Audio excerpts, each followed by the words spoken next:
সেই দিন এর কাছে প্রশ্ন করলাম, পৃথিবীর সবচেয়ে পুরাতন ধর্ম কোনটা? তো প্রথম বলল যে হিন্দু ধর্ম হচ্ছে পৃথিবীর সবচেয়ে সনাতন এবং পুরাতন ধর্ম। তো আমি এবার প্রশ্ন করলাম, তাহলে এই হিন্দু ধর্মের বয়স কত হবে? তো জবাব দিল ৩৫০০ থেকে ৪০০০ বৎসর পুরানো হচ্ছে এই হিন্দু ধর্ম। আমি আবার প্রশ্ন করলাম, এই পৃথিবীতে সর্বপ্রথম মূর্তি পূজা চালু হয়েছে কখন? জবাব দিয়েছে নূহ আলাইহিস সালামের জামানায়। আমি প্রশ্ন করলাম কত বছর আগে? বলছে আজকে থেকে ৬৫০ থেকে ৭০০০ বছর পূর্বে ঘটনা। তো আমি বললাম এই ৬৫০-৭০০০ বছর আগে সেই সময় নূহ আলাইহিস সালাম কোন ধর্মের ছিলেন? জবাব দিয়েছে তিনিও ইসলামেরই একজন নবী হিসাবে তিনি ছিলেন। তার মানে সবচেয়ে পুরানো ধর্ম কোনটা? আবার যখন আমি প্রশ্ন করলাম যদি এটাই হয় তাহলে সবচেয়ে পুরানো ধর্ম কোন ধর্মের নাম? ইসলাম। এখন সেও বলতেছে এই দৃষ্টিকোণ থেকে সবচেয়ে পুরাতন ধর্মের নাম হচ্ছে ইসলাম।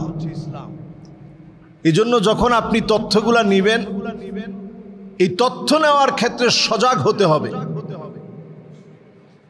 প্রিয় ভাইয়েরা আমার, প্রযুক্তি নির্ভর এই সময়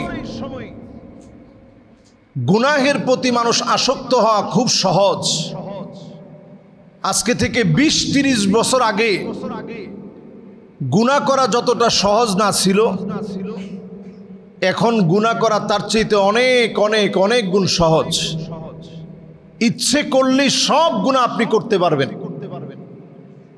এজন্য হাসান বসরি রাহিমাহুল্লাহ তিনি বড় চমৎকার করে বলেন, গুনাহ করার আগে এটা আগে চিন্তা করবেন যে আল্লাহ আমি আপনার খেয়ে আপনার পরে কেমনে গুনাহ করি। এই প্রযুক্তির এই সময়ে সারা দুনিয়াকে যখন লিড দিচ্ছে এআই, আর্টিফিশিয়াল ইন্টেলিজেন্স যখন গোটা দুনিয়াকে লিড দিচ্ছে, চ্যাট জিপিটি যখন গোটা পৃথিবীর দুয়ার কেমন যেন উন্মোচিত করে দিয়েছে, সারা দুনিয়াতে কিছুদিনের মধ্যে আপনারা শুনবেন কোটি কোটি মানুষ চাকরিচ্যুত হবে শুধু এআই এই প্রযুক্তির কারণে।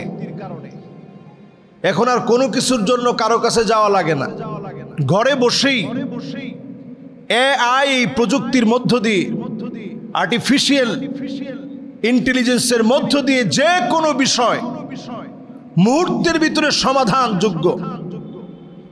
তো বহু মানুষ চাকরিচ্যুত হয়ে যাবে, বহু মানুষ বিভ্রান্ত হয়ে যাবে, তথ্যের বিভ্রাটে মানুষ হারিয়ে পড়বে, নিজেদেরকে অতি জ্ঞানী মনে করে মানুষ ধ্বংস হয়ে যাবে। কিন্তু এটা ব্যবহার থেকে আমি দূরে থাকতে বলতেছি না, ব্যবহার করেন, কিন্তু ব্যবহার বিধি জেনে শুনে করতে হবে।